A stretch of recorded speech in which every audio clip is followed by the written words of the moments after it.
Good morning, guys, and welcome to a new episode of the show, The Reason You Are Broke. This is the show where we have a conversation about your money and your life. And in each episode, we give you tons of inspiration and practical advice to keep you motivated as you begin to get intentional with your money. Today, we're going to be talking about adaptability. And my guest today is an amazing lady. My guest today is Solange Che. She is the host of the You Can Be Anything podcast. That might be how you know her, but she's also a Salesforce consultant. What the heck is Salesforce? She's going to tell us what that is.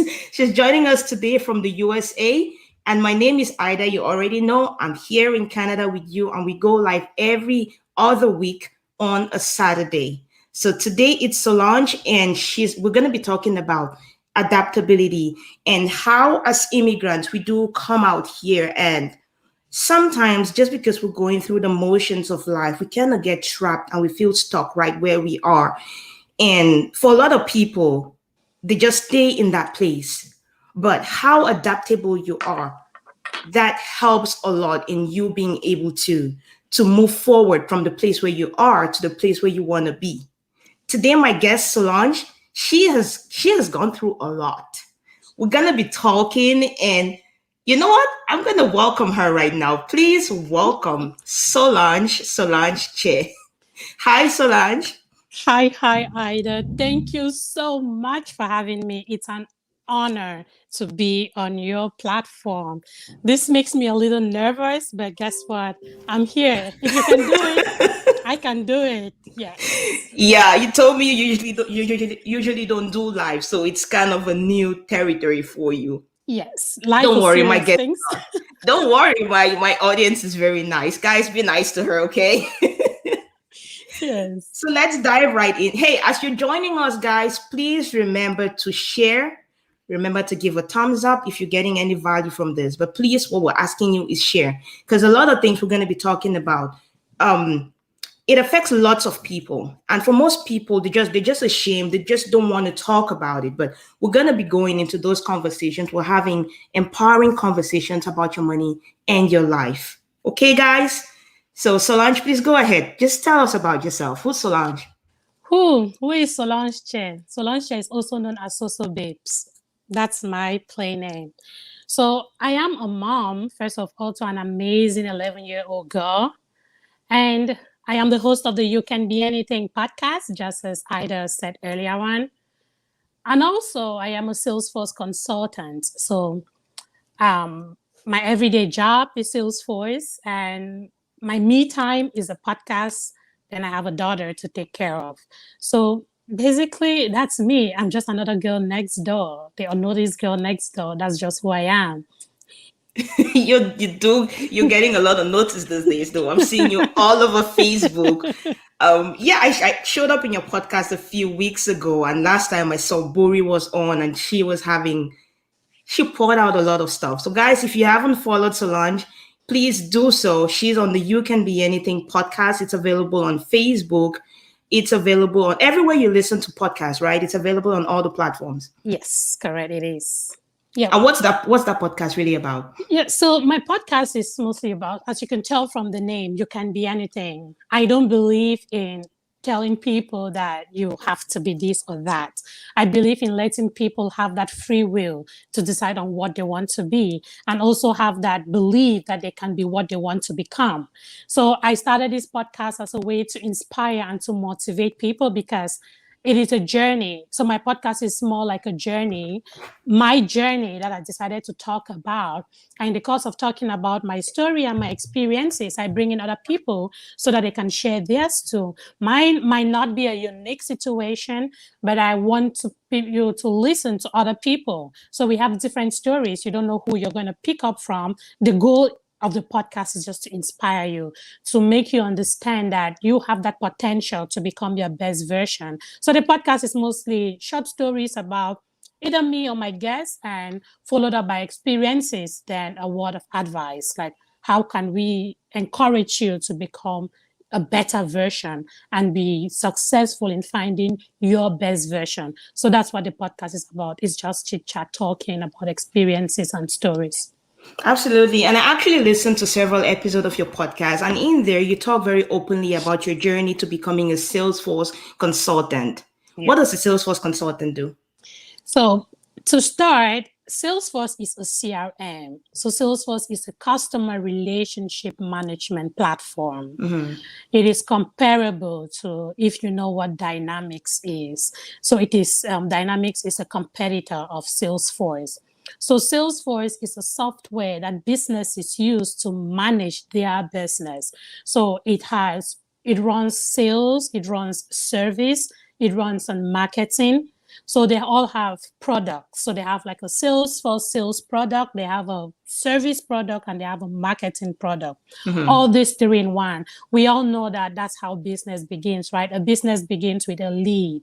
When you have that lead becomes a customer. Yeah. You deal with that customer, you sell something to them, and you don't just throw your customers away after you sell to them.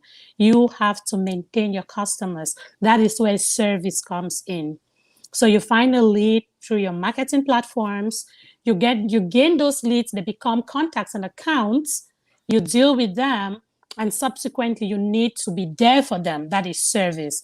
So Salesforce provides this platform wherein a business you can successfully run your business on very smoothly. So as a consultant, I implement this system, this Salesforce platform for businesses.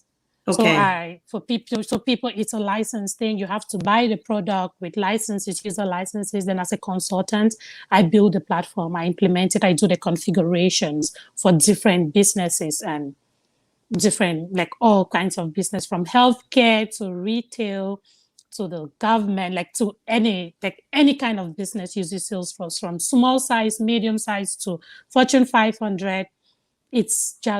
It's an amazing platform, and Yeah. it is a place where we can learn a lot. I used to work for a company that actually used Salesforce. So from a user perspective, I have put in information in Salesforce and things like that. So, but listening to you talk, someone would think that your whole background is in computer engineering and sales and marketing. But no, that's not it at all, right? It is not. Your That is background is not. in linguistics. Yep, I am a Okay. linguist. So how do you move from linguistics to being a consultant?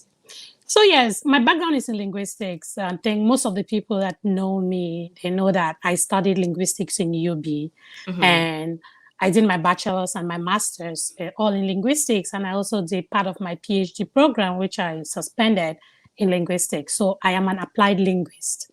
But being challenged by my PhD when I was in Germany and I moved to the States, I could not afford tuition. I actually tried to get into schools in the US to complete my PhD. I applied to a couple of schools. I could not afford the tuition, so I tried to get scholarships. I got one, but it was a partial scholarship. It was For linguistics. Yes, to complete my PhD in linguistics. But since it was partial, I could not, man, I was how old already? Like 28.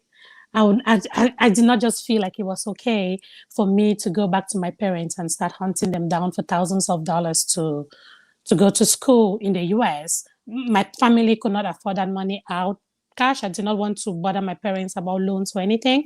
And following my status in the US, I did not qualify to get a loan, like a school fee loan in the US with my status. So it haunted on me. Like it was a difficult situation because I really wanted to complete that. I had always dreamed of becoming a researcher and a doctor. That was my path, very, very clear path.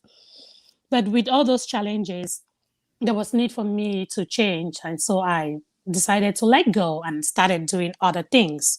I started trying to find other things within the US that I could do to sustain my daughter and myself and become independent. Again, considering that I was already getting to 30 and I was still so family dependent. Nobody complained, but that was me just feeling like I'm relying too much on them. So I wanted to actually step away. That's how I started learning new things. And to think of it, I did not exactly start with Salesforce. I started with SQL and database administration. So I did those at the university, the university at Montgomery College in Maryland.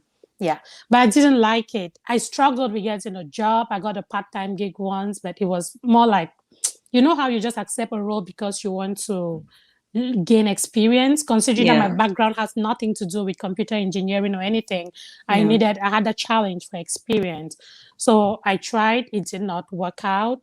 And again, one big disadvantage for database administrators from my experience was the fact that I did not have a green card. So to be able, most of the companies told me that I was going to get access to like really sensitive data, and they unfortunately they will not hire. They don't hire people who are not green card holders. Some people is even citizenship. So I felt a little bit I felt limited in that route. That's how I decided to like try other things. So I kind of just put that on hold. And again, I was on LinkedIn and I saw this tower of San Francisco. I was like, what is this? And that's how I saw Salesforce on LinkedIn. And that's how I came across Salesforce, and I started asking questions. I connected with tons of people on LinkedIn whom I saw anything related to Salesforce on their profiles. I connected with them, and I started in the course of this, I actually connected to a guy that had a Salesforce course. I attended his bootcamp. That's how I got introduced into sales. I was like, what is this? This is easy. Like, what? I can do this. Yeah. I did a lot of self-education also on the Salesforce learning platform, which is free. I didn't have to pay for it, so I was happy. Yeah. And I learned Salesforce on Trailhead a lot. And what is Trailhead? It's a learning platform? Yes, it's a free learning platform for Salesforce. Salesforce.trailhead.com. It is awesome. I learned on there. And I did this guy's course. There are tons of courses now on Salesforce than when I started. And it is, imagine that I've gone to school in Cameroon, right? Yeah. I have gone through O-level, advanced level, UB exams. I've even taken a concours in Cameroon. There is no way that I could read this thing and not make it. Because our educational system in Cameroon, there's hard. A lot of theory in it, but that's it. Because here it's more practical, but in Cameroon it's a lot of theory, less practical, but it's very intense. I would say you learn a lot of things. So with that resilience from back home, it's easier for you to take all of those trends and apply them to whatever thing you want to do here. Yes. But here's what I've noticed. Yeah, go ahead. It's easier to succeed here, especially with the educational system here, if you have gone through that education in Cameroon, because Cameroon trains you to read. Like you just like the hard way. Yes. Like you read and you have to remember. So you read if you're not great at cramming, because I know cramming has helped a lot of people. Yeah. Unfortunately, I don't cram. Maybe that's why I was never an A student. And when you read a lot, those things stay. The mind is conditioned like that. When you read again and again, it becomes better. Yes. And I believe that that's what actually helped me to really just learn about Salesforce and do what I'm doing today. Self-education. Yeah. We're very big on that. Personally, I told you already, I read a lot. Yeah. I wasn't doing that before, but right now I read a lot. My husband even reads more than me. If I could tell you, I've read 13 books this year. He's about 20 already. Oh, wow. Yeah. So... Wow. That's awesome. Big on self-education. Absolutely. Yeah. So I'm sure along your journey, like most immigrants, when we leave from Cameroon and we go to wherever we find ourselves, you first went to Germany and then from there you came to the US. Yes. In that whole process, I'm sure you did get a lot of survival jobs, just those jobs that would help you put food on the table. Mm-hmm. But I've noticed that within our community, a lot of people, I think when they get into those jobs, when they get into some of those jobs, they get trapped in the system because, okay, it's bringing some money. It's taking care of the things you need to take care of right now. Yeah. And then in the course of it, some people just get into a lot of financial commitment, a lot of debt, a lot of other things that they kind of just feel trapped and they just stay in those survival jobs. Yeah. Let's talk about those. Did you have to do some survival jobs? Oh, yeah. That's actually one of the episodes on my podcast, Survival Jobs. That's how I call them. And I call them survival jobs because we have to do them, right? You have to do something to survive. Even if it is not your dream job, you need to do something to survive. So, Yes. yes, I started doing survival jobs all the way from Germany when I lost my scholarship. So, because I lost, how do you call it? My supervisor, my Mm-hmm. scholarship could not be extended. I was given a year's visa extension, but I could not get a new scholarship. And as a result of that, that's it. I could not really just make it there. Yeah. And I was living as a student. I did not go to Germany to work. I went to Germany Yeah. to study. So I started survival jobs all the way from Germany. I remember I had a job that I had to get up at 5 a.m. to go clean one of these IT offices, the kind of place I work at now. I Yeah. used to clean that same kind of office, Yeah. and we'll go there 5 to 7. I had to like clean, mop the floor, clean the desks, do everybody, the workers come into a clean office. So Yes. yes, I did that. I worked in hotels. I did housekeeping in hotels in Germany. I've not done housekeeping in the US, but I did housekeeping in Germany for the 1 year that I had to find my way, either go back to Cameroon or go to another country because Germany had already proven to be hard because I actually tried to find different supervisor to no avail. Yeah. Yeah. So my survival job idea started all the way from Germany. So even when I came to the US, again, everywhere you go, you need to find something to do. Yeah. And as soon as I got my documents to work in the US, I worked at Red Lobster.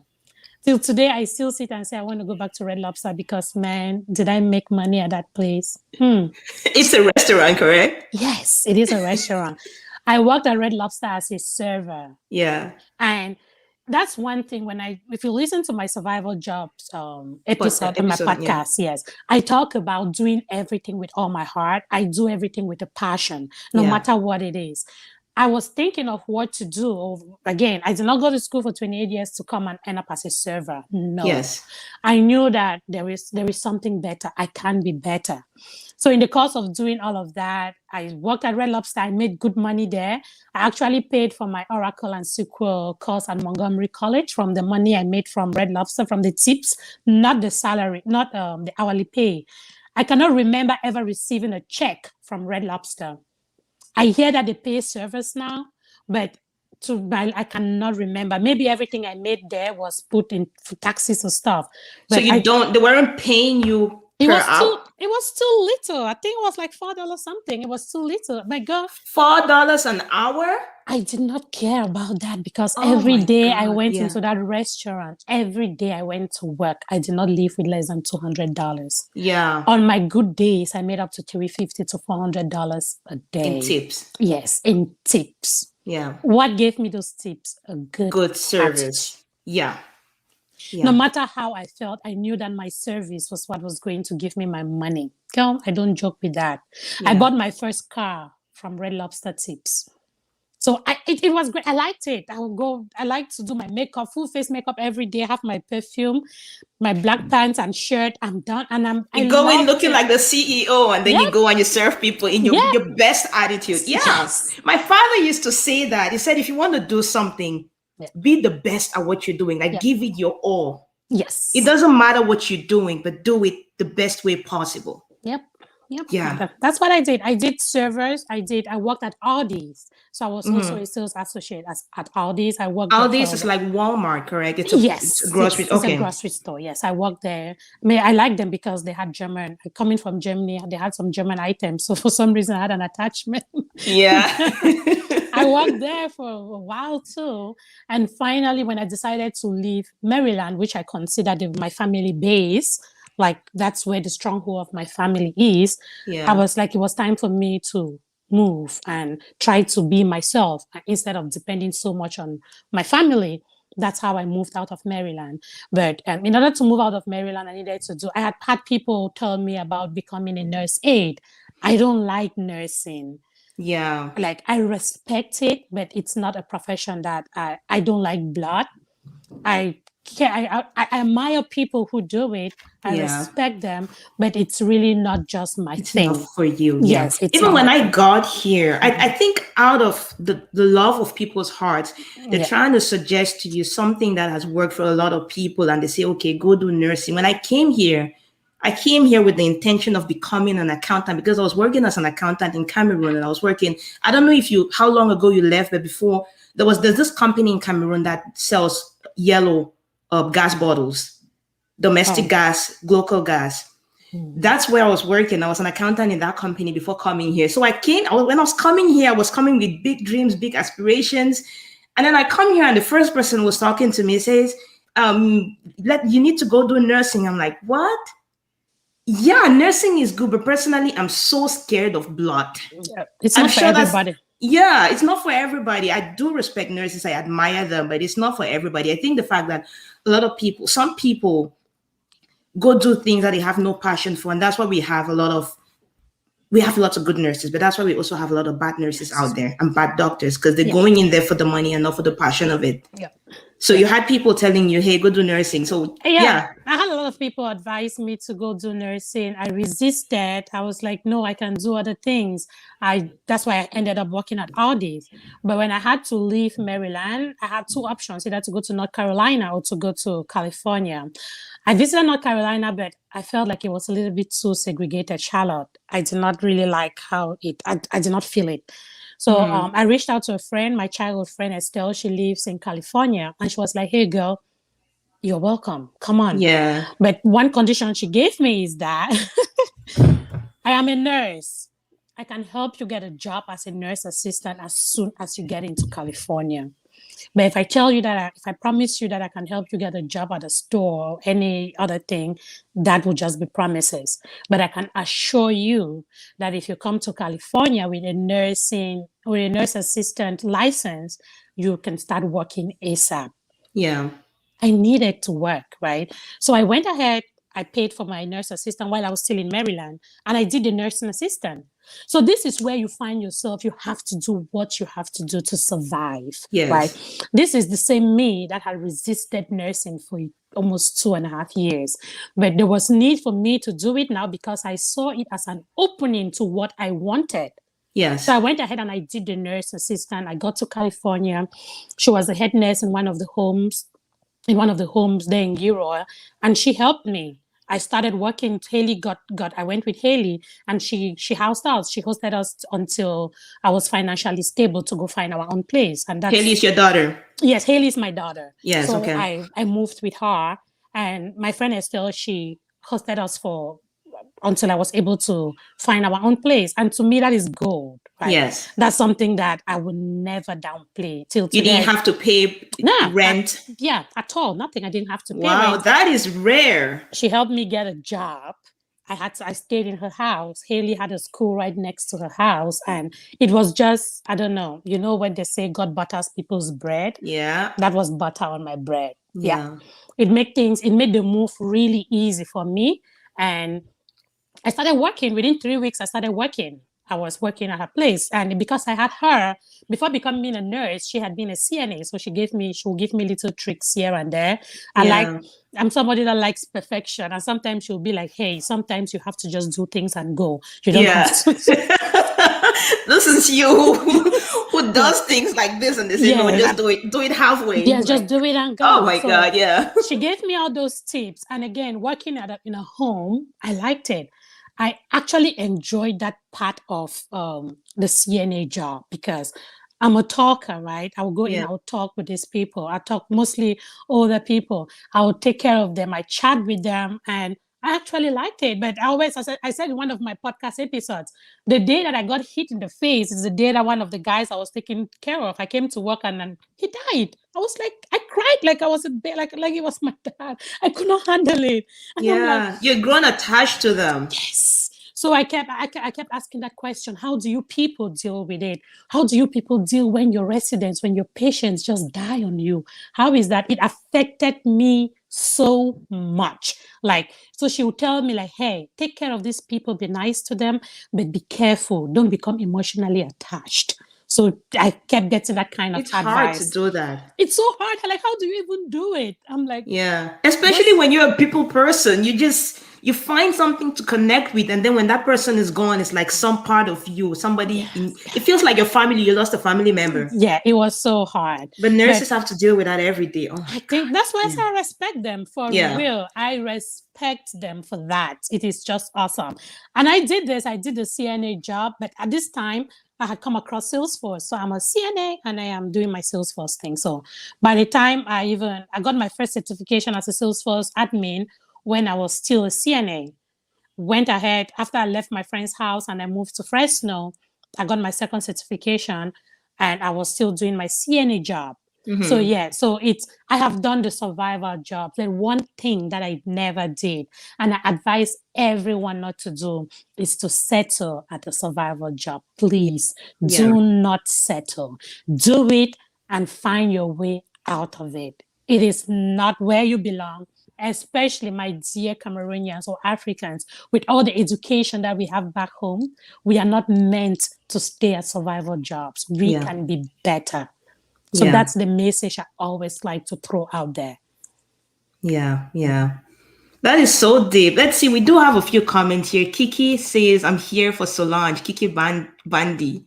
Oh, hi, Kiki. Thanks, girl. Here we have Mabi. Great. Thank you. And Femi says, wow, loving the Red Lobster story. Take away. Do everything with passion and a good heart. Yes. Red Lobster gave me money. I will never. Sometimes I wish I could just go work there during the weekends again. You know what? When you want to do a project and you just need some extra money, why not go over there and go do some? Yeah. It's a job for a purpose, right? It's something yeah. you want to do this thing, and especially because you had really good memories there. It's something you might just want to go do just for the fun of it. I come from a restaurant background. My mom brought us up with Achu money. Anybody that knows me knows that my mom is Mami Achu, right? Okay. My dad was a teacher. My mom had a restaurant that she sold Achu and Aero. She started just with Achu, but as time went up, she started selling Aero. So I came from a home where we sold food. Yeah. And that's, I always say, that was one of my challenges when I went to boarding school. When food started getting controlled, it was traumatizing because I came from a home. Yes, I came from a home where I had food at my disposal. Then I went to St. Augustine and I just could not deal with the fact that I was always hungry. Like, my experience in SAC was just not the best because I felt like I never had enough food in my system. Yeah. I love food, right? So it's just, yeah, so that was my background. So working at Red Lobster was like, hey, this is what my mother does. And making all the money I made there taught me that this is customer service. You'll be surprised if my mom could successfully educate with my mom and my dad, educate 7 of us fully, 7 kids. You would think that she owns some big fancy. No, it was a small restaurant there, but her customer service is priceless. Yeah. So I learned a lot from her. And that's the attitude I took into Red Lobster. By the time there is a big party of like a family and this, the manager asked me, hey, Solange, can you take this? Hey, can you take this? That's because they know that, yes, I got discriminated upon. Again, it's normal. We are in America. Yeah. People will be like, hey, can I get it? It happened. But the truth is that anybody that got into that restaurant with a good heart left knowing that I served them. I had good tips. Yeah. Yeah. I had people come back and say that, hey, can we have Solange as our server? Wow. Right? So it was just, I used it to my advantage, right? Mm-hmm. I used that to make my money. And it worked for me. It really worked for real. Yeah. So yeah. Wow. Guys, it's key for you to be able to take those experiences that you've had in life and apply them to right where you are. We have resilience. There's some form of resilience that we have built that you can't even explain, but you just see it coming out in certain situations. Life throws this at you and you're like, oh, I can handle that because you're digging from something that you had. Yeah. Who would have known that just serving in your mom's restaurant would come in handy right now? That's what helped you to pay for your education that you did in the US. Yep. It just did. doing what you had learned, you'd seen your mom doing it, and it just came naturally to you. You didn't even have to think about it. Yep, for sure. That's Yeah, this is what I priceless. want to talk about right now. Financial mistakes. We all make them. We Money. all make them. I have spoken very openly about my financial mistake. We bought brand new cars. That was my biggest mistake. And it's paid for. And right now it's like, okay, never again. Tell me, what financial mistakes have you made? Financial mistakes. Again, when I just told you that when I left Maryland empty-handed, right? Mm-hmm. So I'm the kind of person that the money I made from my survival jobs, I spent them. I spent it. Mm-hmm. I bought my car. I paid for my Oracle course. Saving was not a thing for me. So I didn't even have enough to save. So I was just working and using my money, like building on myself. I Hand did to that a mouth. lot. You're Yeah. just, yeah. I didn't have to pay rent at my sister's place. So I was also very generous. That was in In Maryland or in Maryland, California? no, Okay. in Maryland. So I was the I was the go-to person if you if you needed money because tips. I bring my cash home. So when I come Yes. back home, I pour my money on the floor on my sister's side, and we are counting all the tips, money and Yeah. stuff. So we did that. We did that a lot, and so I had money in hand. Since it's tips, right? The money was in hand. I could just pay for stuff cash. So moving away to California, so I took my car with me. I bought a Honda 2003, a Honda Accord, my Honda Babes. That car served me for real. Yeah. I took the car with me to California. So I transported it. And while in California, yes, I was at my friend's place. I was with her for 6 to 7 months approximately. Then I was able to move out to my own place. So I went to Fresno. Mm-hmm. And while there, yeah, of course, I was just and again, first thing, while at my friend's place, first thing somebody's going to say is, hey, you didn't have to pay rent and you did not have that's true. I didn't have to pay rent. So that was an opportunity for me to save. Yeah. Yes, I did save. But do you know what happened with that savings? What? Haley and I went to Hollywood for a week. Wow. I took that money, took my baby, rented a nice new car. I like to drive beautiful cars. Well, you're gonna buy a Porsche, right? Yes, I love beautiful cars. And we drove down to Hollywood for something. That was just me being a mom. It was financially irresponsible, but I bet you my heart was fulfilled for Yeah. real. She did an audition. I knew for sure that I was not going to keep up with that auditioning live because I could not make it. She did well. She actually had passes for her. She did like a monologue. She's a little active kid, right? She had Mm-hmm. people who wanted to work with her, but it also required a little bit more money and time that I did not have. I could Yeah. not be traveling like that. But I gave her that pleasure. She was so happy. We were down there for a week or so in a hotel. That was like her best experience. Till today, she talks about it. Yes, we spent more than half of that money. So by the time we're going to California, to my own place, I had some money, but it was not a lot. So Yeah. within a couple of months, I was back to paycheck to paycheck. I was back to paycheck. And so, yes, I had a job as a CNA in Fresno where I live with my daughter, and it was fine. I was fortunate to have a Monday to Friday job where I would go there in the morning. I drop my daughter off at school. I go to work. I leave work and I pick her up. It was very convenient. Like I was one of those fortunate CNAs. Like I had people at work who grumbled about my schedule. Yeah. I had a morning schedule. It never changed. Monday to Friday, fixed.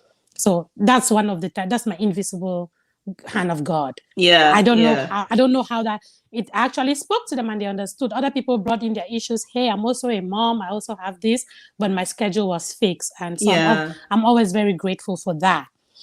So yes, we are living.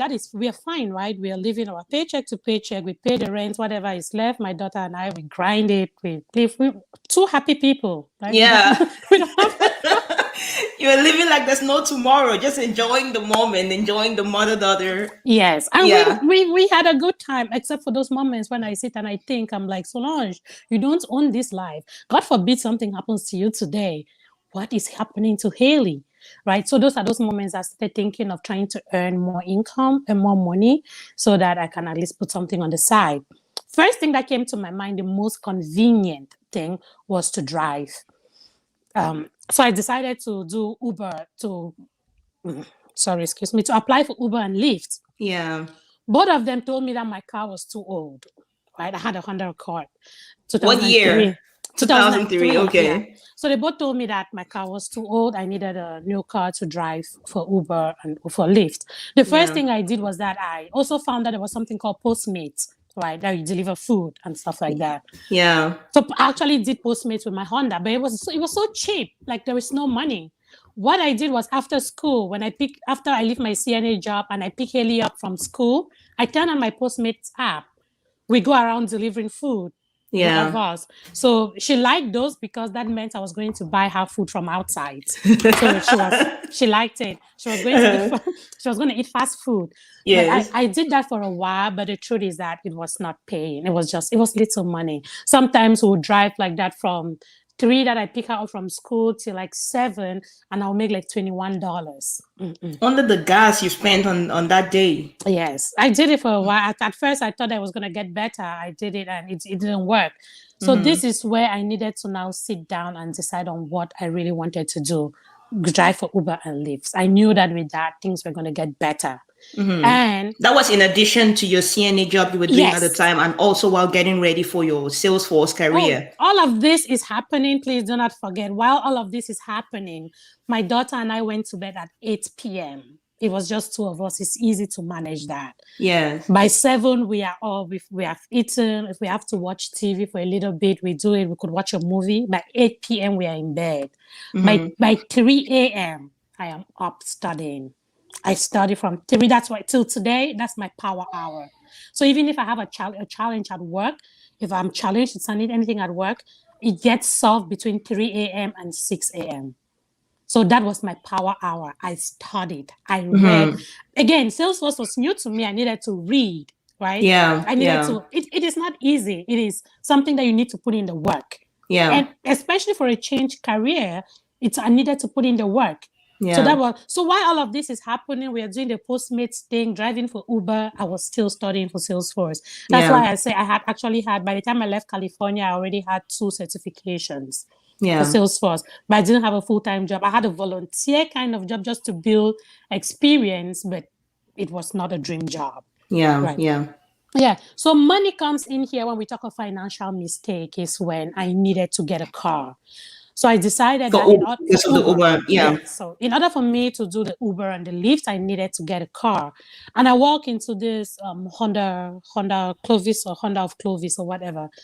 And I go in there and I say, hey, I would like a car. They do what they have to do. If I tell you that I did not pay attention to anything, all I needed was to get out of that place with a car. So just for the viewers, when you're doing an Uber, they require you to have, I think your car shouldn't be more than 2010. It should be at least the 2010 model, and you had a 2003. So because of that, you had to go get a car. Yeah, go ahead. Yes, so I needed to get a car in order to do the Uber. And that's how I went into that place. And in there, the first thing is I did not pay attention to my credit score. I bet you that going in there, I did not even know it had all that. Like I really didn't need to worry about things like that. Yeah. But by that time, my credit score had dropped so drastically without my knowledge even. So yes, please, if you're thinking of doing something like that in the US, you want to pay attention to your credit score. Right. I did not know because I had a credit card, and just a quick recap, right? So when I came to the US, I did what we call a secure credit card. So I had a $300 credit card with Bank of America that I used to, and with that, they noticed that I was making the payment, so the money kept going up. By the time I left, it was was about up to like $5,000. So because I kept making my payments, that credit, I built my credit without even knowing what was happening in the background. And when that happened, other these credit institutions, they sent me credit cards. Man, I took 3 of them. Yeah. So I had 3 other credit cards plus my Bank of America credit card. That makes it 4. Yes. And I think that this is one of the things that actually led me to driving Uber was that I realized that I was spending more. I was spending on the credit cards a lot. And what I did was I had auto pay, not auto payment, but I had my reminders. I paid for my credit cards I never missed the payment. But it was only the minimum payment. What was I paying? I was paying just the minimum payment. Little did I know that was hurting me. I thought I was being the best American, the best Americana, right? Yeah. I was paying every month. I paid my minimum payment. I never missed even one, never. Yes. But because I was doing just that and having moved to a new place, trying to furnish our house, I spent more on those credit cards. Yeah. Right. So my expense on the credit card was got really high. Yeah. And I was still making just minimum payment. So I guess that affected my credit score. So the day I went in to take this car, one of the things the guys told me was that my credit was really low. It was in the 500s. That's credit up. I know that the last time I checked, before even getting to take a car, I was about 760. Yeah. My credit had gone to about in the 500s. I was like, that's fine. Let's just do it. I was determined to leave that place with a car. Yeah, but he didn't take the time to explain that means you're going to have a higher interest rate. Did I even know what interest rate was, my sister? Yeah. I didn't even shut up. Yes, they gave me the car. So I looked for somebody. Since it's Fresno, I'm not very familiar with people. So I sold my Honda to the guy that was helping me maintain it. So even though my car was old, I still did my maintenance. The guy that I was always taking the car for maintenance helped me. To me, I'm saying that he helped me. He bought the car. So the mechanic bought your car, and then you went and got this new car, which is a 2010 version of a car. What was your interest rate on that car? So when I got this car, I got a Hyundai Sonata 2012. It was a limited one. I love the car. It's really nice. They gave me, it was a $12,000 car, and they gave me at a 28% interest rate, right? 28. Do I even care? Do I even know what that is? I just take the car. I'm like, hey, they tell me that, okay, because of my credit, I have to be making monthly payments of $360, which was, I knew that if I had to drive for Uber and Lyft, I can afford that, right? That's about how much I make each weekend. I go to San Francisco to drive for Uber and Lyft. So if I can drive for 4 weekends and use one of those weekends to pay for the car, then I have 3 weekends to supplement my gas and have something on the side. So to me, that was fine. I did not. The truth is, that interest rate did not mean anything to me. Yeah. It did not. All I knew. Because you didn't know even that it was something. I did not know. Okay, so tell us, you paying $360 per month for your $12,000 car, 20%, 28% interest. Yeah. How long did you pay for that car? I paid for that car. So before I paid for that car for 2 years. Yeah. Every month. And that's one thing with me. I'm diligent with payment. I never miss a payment. Even if it means calling my sisters to say, I beg, the man borrow me $100. I will never miss a payment. I'm very careful with things like that. Yes. So I paid my car diligently every month. And the only day, it was only after about 2 years. This is irresponsible. So if you're doing this, please be careful. That it was only after about 2 years that I went back to look at my account, like the statements for my car payments. Yeah. Right. And I look at this statement and it shows me that I'm still, after 2 years, I'm still owing 10 grand on this car. A $12,000 car, you've paid $360 every single month for 2 years. So in total, you've paid them $8,600. Yeah. But you still owe them what? I still owe them $10,000 on the car. Yes. So that's until I went into that statement, that car note statement, that I noticed that out of the $300 or $360 I was paying every month, just approximately 100 or so was going towards the car. It should be less than that. It was maybe like 50 or 40 was going to the car. Yes, was going towards the car because it was just unbelievable. That's when I became conscious. I was like, no, but this is not right. This is not correct. I've paid for this. So how long am I going to pay for this car if I continue like this for the rest of my life? For a Hyundai, it's not even my dream car. It was a car I bought to do Uber. If that were my Porsche Macan, I'll understand that yes, This is not even my dream car yet. And this is what is happening. So that is how Yeah. I started becoming financially aware. I'm like, hey, this is not going to happen. So slowly I started educating myself on why this is happening. And remember, I told you I had credit cards, right? That I had Yes. spent on when I noticed that my score had gone down. That is how I went back to those credit cards and I looked at them. I did not blink. I put my credit cards away immediately. Like immediately, I did not even think. You know how I know some people say to be disciplined, you need to go cut it. I did not need to cut my credit cards. Yeah. I made that decision to put my credit cards away because it was hurting me and I did not know. It was hurting the little money I was earning at that time and I did not know. Just me sitting and thinking about my daughter and I, we're seeing that one day we might wake up and we don't have shelter over our head. We have to run back to family. Now, that was enough raison d'etre for Yeah. me to drop those credit cards and start being responsible with my money. That is how I put my credit cards away. I consolidated all the credit I had and paid it off. So Yeah. it took me about 8 months to completely pay off all my credit cards completely. Yeah. And since then, it's a year and a couple of months I've not had a credit card. And girl, do I look like I'm suffering? No, you don't. Okay. No. We do not need those credit cards to survive. Yeah. You might want to have one to be on the side, but credit cards are not for your expenditures. No. Yeah, yeah. I always say this. I had a guest coming on one of my shows, and I was explaining you should be using, if you must use a credit card, use it because of convenience and not because that's what you're depending on. Yeah. No, just because use it just to facilitate certain kinds of payments that you would otherwise have to go through a lot of hassles. Yes. Yeah. I understand when people use the business credit cards, you know that you're using it to put it somewhere that's going to bring you back more money. But if you're using your credit card as your daily expenditure, nah, you're making a mistake. It's going to hurt you. It's going to hurt you really bad, for real. Oh my God. I can't get over the fact that you had a $12,000 car paid for 2 years, 8,000 you paid, and you still owe $10,000 on it. Yep, that's how those people have chopped my money. How on earth would somebody even give a loan that is 28% APR on the car? Yep. And what did you ever check what the interest rate on your credit card was?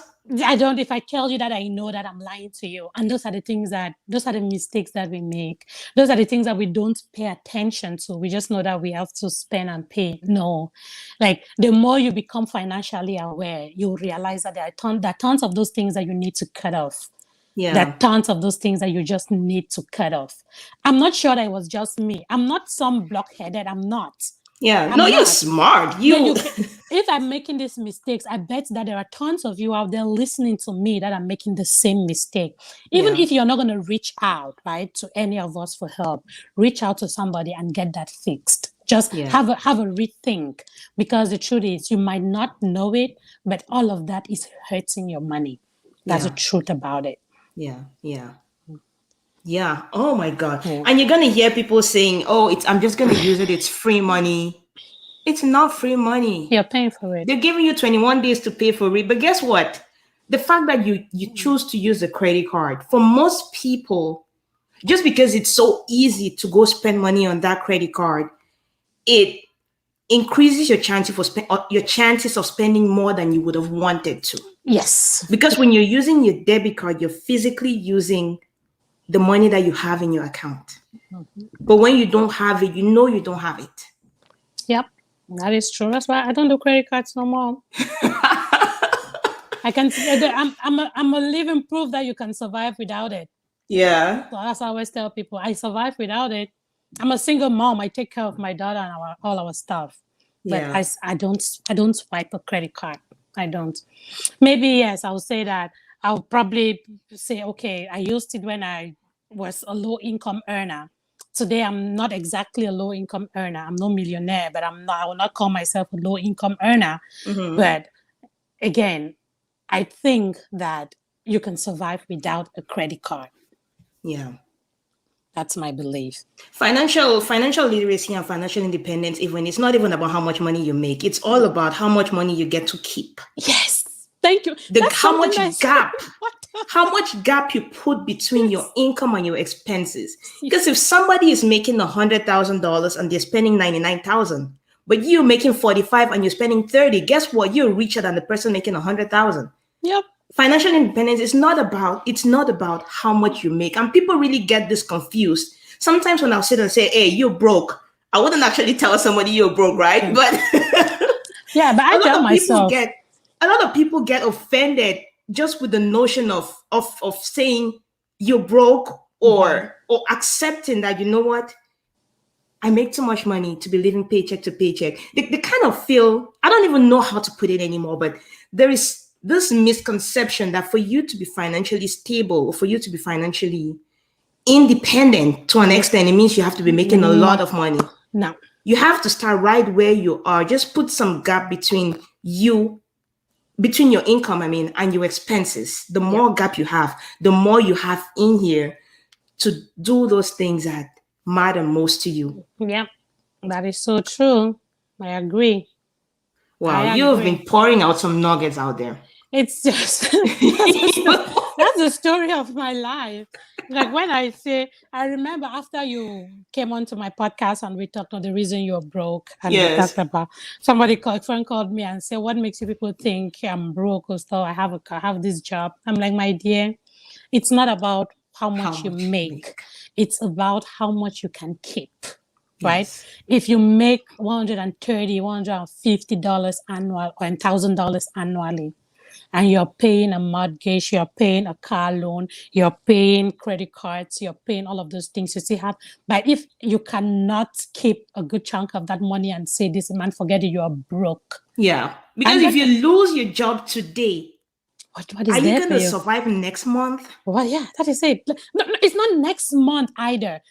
All these people that make 6 figures and think that they are not broke, ask yourself that if you lose your job today, can you conveniently take care of your family for another 6 months? Let's even talk about 1 month. 6 months is even a stretch. Let's ask 1 month. 6 months is a stretch. No, 6 months is the average time that you can say you can give someone, right, to look for to find the next job. Yes, that's the kind of time you want to. So I want to say that if you are not able to say that, yes, you have that kind of money saved somewhere or however you have it, that if today nothing comes into your account, you can survive with your family and still live a decent life for the next 6 months, my brother, my sister, you are broke. That is the truth. We hate to hear it, right? But it is the truth. So when I tell people that I'm broke, they're like, "Hey, girl, you're there. You just want to be man to beg you money." I don't care. But that is the truth about it. Yeah, that is broke. Yeah, because we don't like to hear the truth. Yeah. We hear people like you talking either. We have this kind of knowledge in our community. There are people who come and listen to us talk today and they will just listen and walk away, right? Yes. I don't mind. It's not really about you liking or commenting under these videos, right? The most important thing is for you to take the message with you.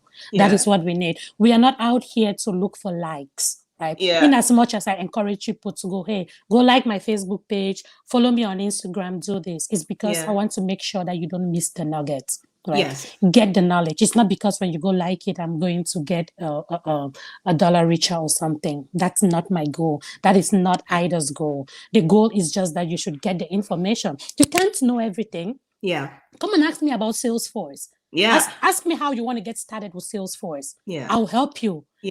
I can stand here and tell you I am an expert how to get started with Salesforce. Consult with me and I will do it for I don't actually have a thing, but I help people for free. I have helped a couple of people build Salesforce careers and they are doing well. You're having challenges about your money, talk with Ida, consult, use a coach. Successful people in this world today have mentors. Yeah. If you cannot find yourself a mentor, and you think that you're just going to make it on your own, you're living in the dark. I have mentors too. I have 2 mentors that I go to talk to about my career life, and I talk to someone about my individual life. All those people come and ask me, so you never married, you do waiting. I have a mentor for that too. Yes. Can people just mind their business for a moment and stop asking women when they're going to get married? If I didn't have a baby, they would have asked me that. So you Why you not don't get born. picking Wait. when I you're don't born? want Pekin that they asked me married. But you know what? That is not a priority at this moment. I just need to make sure that you people please use the resources we have. Yeah. Use the resources we have. I come to talk about stories. Ida talks about your money. Listen to her, consult with her. It is there is no shame in talking about your money. There is no shame. And I can remember when we spoke earlier on in my podcast, we made it clear that there is confidentiality. Yeah. You need to understand that. Talking to Ida about your money doesn't take your money story out. No. She is a coach, which means that your information is safe. I don't even know how else we can say this, Ida, but you know what? This train needs to keep moving. The train is moving and nothing stopping it, sis.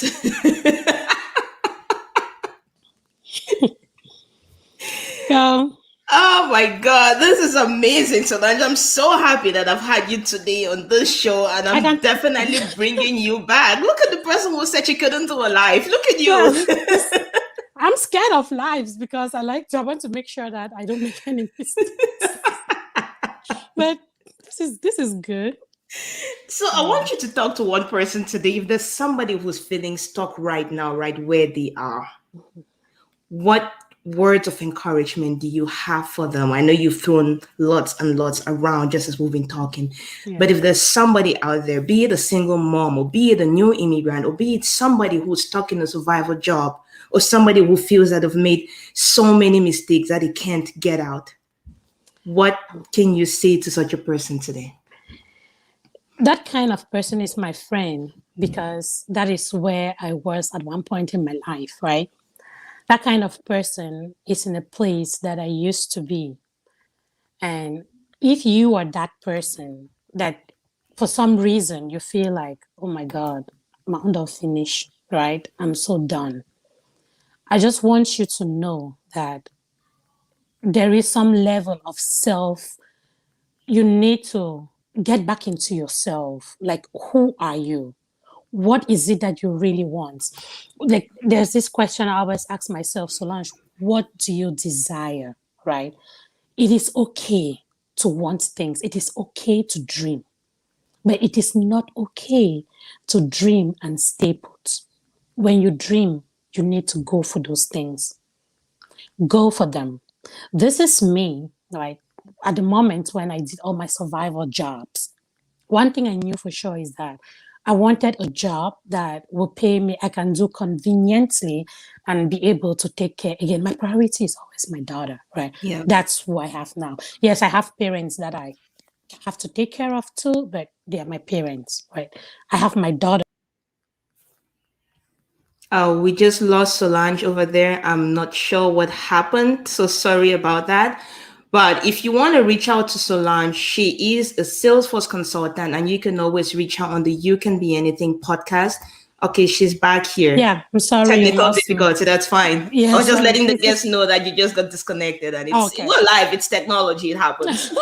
That's fine. So the point is, you want to make sure that you get up from that low place, do something, find that one thing that gives you that satisfaction, whatever it is. If you had dreamed that you wanted to, there's a lot of skills out here. If you listen to my recent episode with Buri, she talks about skills. There are a lot of things that you can teach yourself. If you're doing that survival job, there are things that you can do, that you can learn how to do. People are making money on the internet today. People are making money doing all kinds of things. Learn a skill, something that you can do at your convenience, right? Just recently I saw Bandy Kiki came here and said, I'm here for Solange. Last week or so, she put up a course that she's offering on Canva, how you can grow your business on Canva. Those are little skills that you can learn. I learned Salesforce as a skill, right? And I'm good at it. Yeah. Buri, our friend, learned the SQL as a skill. She got an up at her job. She got promoted at her job because of an extra skill she learned. You can learn a skill. There are places where you can go. Just if you work at a company, go to the company's website, look for careers, look for the opportunities. Always try to find those opportunities to be better. Do not settle. especially if you're doing the job you know that is not your best. Because what is a survivor job for me might be someone else's dream job. Exactly. Okay, so Yeah. I'm not hunting down on those people. If you know for sure that what you're doing is not what you really want to do, please make a move. Yeah. Do some research. Use Google. Ask questions. Reach out to me. If I cannot help you, if I cannot help you straightforward, I know where to direct you. I'll be able Yeah. to help you with research. I did not teach Buri SQL. I just gave Buri links on how she can find a SQL course, Yeah. and she made it. Yeah. So that is just the point. Please, it is okay to ask for help. It Yeah. is not a weakness. It is a point of strength. It is a show of strength. Ask for help when you need it, please. That is all what I have Amazing. to say. Amazing, Yeah. amazing. Thank you so much, Solange. Thanks so much for honoring my invitation today. Again, Solange is a Salesforce consultant and she's the host of the You Can Be Anything podcast. And you can find her on Facebook and Instagram and everywhere you listen to podcasts. Just search for You Can Be Anything on any of your platforms. That's on Apple, on Google Podcasts, on Spotify, Spotify. and where else? I'm thinking I'm also on Castbox. I used to encourage Castbox a lot. So I'm also on Okay. Castbox. Yeah. Okay. All right. Awesome. And you guys, you already know where to find me. And I'm sure you guys watching today, you know we have a podcast. The Reason You're Broke is now available on the podcast. There are so many reasons why you're broke. I could start right now and I'm not going to end. I'm not going to end. But the whole goal, everything we're doing is to get you feeling motivated again. Even if you're stuck, we want to get you feeling motivated again to know that you can be anything. Yes, you Really, can. if you put your mind to it, if you put your mind to it, you have that desire to be better. You start to look for ways to make that thing happen. Yeah. Don't stay stuck right where you are. For me, just like you said, there are jobs that you would consider a survivor job. It's not necessarily because that job is considered a survivor job, but because it's not what you want to be doing. Yes. You're doing it right now because it's a survival for you, a stepping stone for you to get where you want to be. A lot of immigrants are right now in survival jobs and they're still stuck right there because they feel trapped. Yeah. They feel like there's nothing else out there for them. Please, there is. Guys, there is so much. There is so much out there. There is so much out there. You just need to start looking. Ask questions. Ask questions. You might even think that one of your skills, it's not really a skill. For example, I have a friend who makes what's it called? She's good at pastries. Yeah. And she used to do it for free. And I told her, you know what? I would pay you to have that thing because I don't know how to make it and I love having it. But I don't feel okay asking you all the time to just do it for me for free because it's a favor. Why don't you make this thing into a business? Yes. I would feel more comfortable asking you every single week because I'm not asking for a favor. And you do. It's not, you think it's a favor because it's something that is so simple for you, but it's a skill that can actually be monetized. Yeah. And it's one of those things that if you didn't have to worry about money, for example, it's something you love doing. It's a passion. There is a business in that. You know what, guys? I could go on forever and ever, but we're already at the 1 hour mark. We're going to leave you today. Closing words, Solange, anything else you just want to let people know? Yeah. What else can I tell you? It's just the same thing. Believe in yourself. You can be anything. Just put your heart to it. It doesn't matter what you want to do, but just believe that you can do it. You have that potential. Put your mind on what you want to do and get it done. Just as Ida has mentioned, you're good at pastries. Make it for money, right? Monetize it. Do it. Do find something that you can do. And please, let's stop being sorry for ourselves. Let's stop settling. Let's start making it. And again, just a little quick note to all those, to those of you who are single parents, right? It is not as easy as people think it is looking from the outside. Yeah. I don't mind whether it's a single dad or a single mom. Yeah. It is not easy. But the truth is that the one way that you can make is to realize that in as much as you have to do what you need to do to get your kid going, you are doing a double role, right? Yeah. A 2-person role. Yeah. Do not forget about yourself. Yeah. Because without you as a self, that person, that child will not be well. So you need to take care of yourself. Love yourself. You see, I make my glows. I call her like, hey girl, can you come take me pictures? Come and do this. Hey, do you think my eyeshadow is nice? I do what I have to take care of myself. And if I feel pretty, if I feel like this is Solange, this is the whole me, it Yeah. makes me understand that Haley, the little person I'm supposed to take care of, is also fine. So just want to encourage you to not forget about yourself. Yeah. And again, this also applies to married people. Don't take all your energy and put on your partner or on your kids. Please, it's important for you to self-love. Yeah. Very important. Yeah. And please, so I also have a YouTube page. You will see the video content of my podcast on YouTube. You can follow me on Instagram. The YouTube is my name, is Solange Che, but Instagram is You Can Be Anything Podcast. So please follow us, join us, listen to the nuggets, bring on people. We like to talk to people, ask questions. We are here for you. This is something that we are doing on the side to help our community. Yeah. So yes, we are here for you. Make use of us, right? Yeah. So we are here for you. Please ask questions, ask for help. And I end there. Absolutely. All right, guys, that's it for today. We're going to see you next 2 weeks. And in that episode, in 2 weeks' time, we're going to be talking about insurance. There are so many questions people have sent in on insurance. So be sure to tune in 2 weeks. That would be on the 25th of September. Same time, same place. And peace out. Love, guys. I'm out. Thank you. Bye now. Bye.